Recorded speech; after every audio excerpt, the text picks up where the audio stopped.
We're into the last 15 seconds and there's no comeback from 3-1 this time. West Brom shown their championship class as Wrexham one last time come forward. Smith to Broad. That's a lovely volleyed ball out wide. Longman has got Styles isolated, delivers a good cross, and it's there!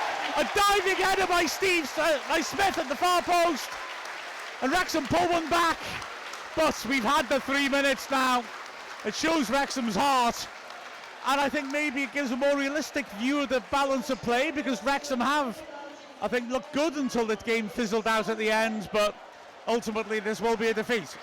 Yeah, I think it will just be consolation, sadly. Just a minute or so shy of giving us a chance, but great little pass, wasn't it, out wide from Nathan Broad. Their technique is ridiculous. Then Ryan Longman just gets in that danger area, and it's Sam Smith diving header.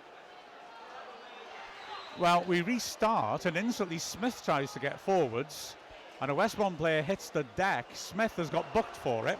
I think Smith is complaining that he was blocked off there, so he couldn't chase the back pass, which was inevitably coming. So Smith gets a yellow. He is really unhappy about it. It was Styles, I think, was it, who went down? Yeah, well, he was in the way. Yeah. Smith tried to just get him out the way. Well, looking at the replay of it, I mean, it's a foul to Wrexham. He was just gripped hold of. Didn't just step across him. Anyway, free kick taken. Surely this will be the final act of the match. The ball goes out, and there we are. The final whistle. The West Brom fans delighted. The final score: Wrexham 1, West Brom 3.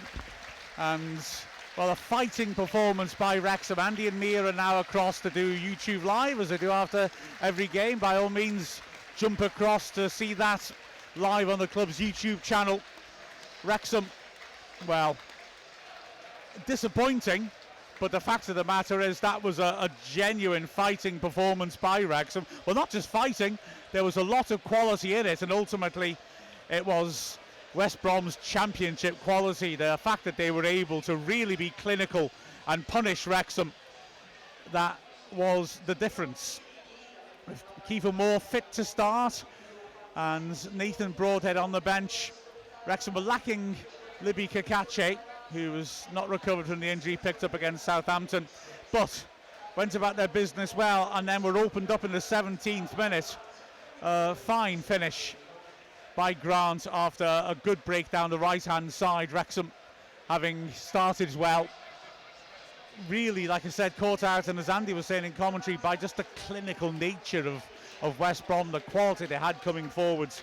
Wrexham responded very well and made chances, but weren't able to capitalise until late in the half, when just after a near miss from a corner by Moore, Wrexham broke forwards down the right really well. Barnett, Dobson involved, Kiefer Moore pulling it in, McLean laying it off, and O'Brien with a great finish drilling it into the ground to equalise. And within 30 odd seconds of the restart, Wrexham really probably should have been ahead, in all honesty. Again, Moore doing brilliantly on the flank to Rob Campbell, pulling it back. Lovely little touch by O'Brien, and Broadhead with a glorious chance. 15 yards out with the keeper with no time to set himself, but he put it just wide of the post. The crowd thought it was in, and maybe that was a key moment. Wrexham continued to look good though going forwards. Dobson absolutely outstanding in midfield, winning the ball, using the ball, but with Wrexham looking the more likely, they were caught out by a lovely move. And it's got to be said again that the substitutions West Brom made really reinvigorated them.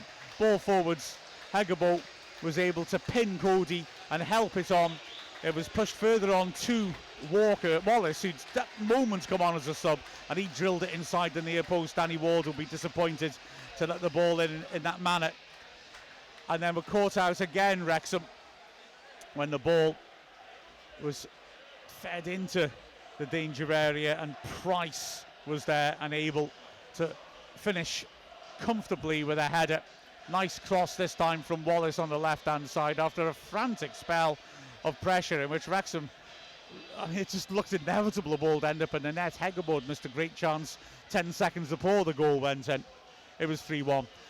Wrexham fought to try and come back. Sam Smith was put on as an extra striker, and he scored with the 4th minute of added time, the final minute just ticking over, a diving header from a fine delivery by Longman after a brilliant volleyed ball by Broadhead. But disappointment for Wrexham, but I think we've got to keep this in context. This was a good performance against a high quality side who will be up there at the end of the season without question. Wrexham asked questions, used the ball constructively. There were a lot of good performances, Dobson really standing out, but ultimately, well, West Brom, we've never been in the same league as them. I've always been in a higher league than us. There is a reason for that, and they showed their quality in the end. But encouragement for Wrexham, but sadly no points out of 6 now, and that game against Sheffield Wednesday starts to feel rather big. With the final score of Wrexham 2, West Bromwich Albion 3, we've been Mark Griffiths, Andy Morrell and Mia Roberts from Wrexham AFC. Once again, it's been a pleasure to bring the game to you.